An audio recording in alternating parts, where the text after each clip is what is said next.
Okay, here's a little more practice using p-series. All right, so p-series is pretty easy. I think you all agree. But I want to make a distinction between p-series and geometric series. With a p-series, you need to have 1 over n form, always. With a geometric, this is going to be a number like a third or negative 1/2 or whatever. It's going to be some number raised to a variable. Here we have a variable raised to some number. So that's the difference between a geometric and a p-series if you're having trouble differentiating, no pun intended, between the two of them. So what we want to get is something of this form, or this is the same form, right? Because again, 1 to the anything is 1. So 1 to the p is 1. All right, by p-series test, we know that the series will converge if and only if p is bigger than 1. And if it's less than or equal to 1, the series is going to diverge. All right, so again, I can't stress this enough. You need to see this 1 over n. And if you don't, you can't use a p-series. All right, so a little example here. And again, there's just a few because p-series is relatively easy. And again, you can look those up, in your book. Look up p-series and do a few from that section.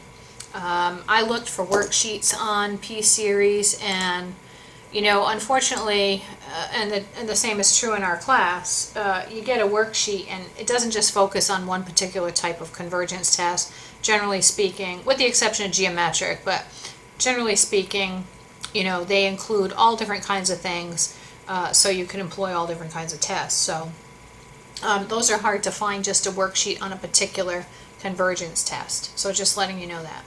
Anyhow, here's an example, right? We have n squared over n to the 4th. Now this doesn't look like this, but I'm going to try to make it that way because, this is easy to see that, I have the same base with different exponents. They're being divided, so it's n squared minus, or n to the 2 minus 4, which is 1 over n squared. So you want to show the greater, 2, okay? Don't just say, p is 2 because you cancel top and bottom or something. You can't do that, or you're not going to get the points. So you need to write out the series, rewritten in a simplified form, or you can write it this way, okay? And now you can clearly see you have that 1 over n form. I know you can see it here too, so, I'm not trying to insult your intelligence, but you have to have this form.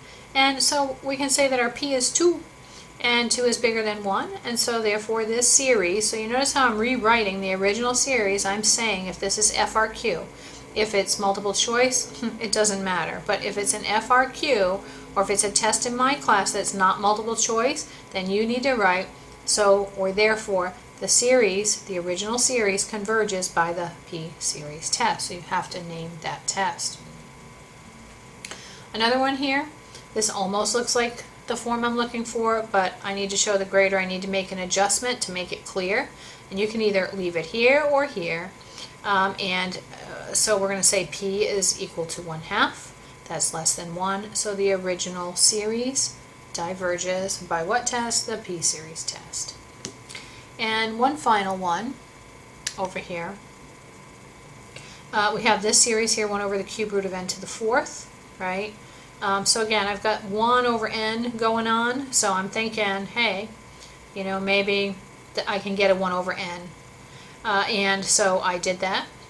I have that p is 4/3, it's bigger than 1. This series converges by p-series test. So again, notice that that 1 over n, or a variable, is present in every single one of these examples. Now here's the last example. Okay, and I put a 4 here, 4 times root n over n to the 4th. And what I said, or what I wanted you to know is, I always say you can start at n, right? N, P, G, and go up the list of convergence tests. But if I try the nth term test and I pop this thing into a limit, well, the denominator is bigger than the numerator, so this thing's going to tend to 0, and it's inconclusive, right?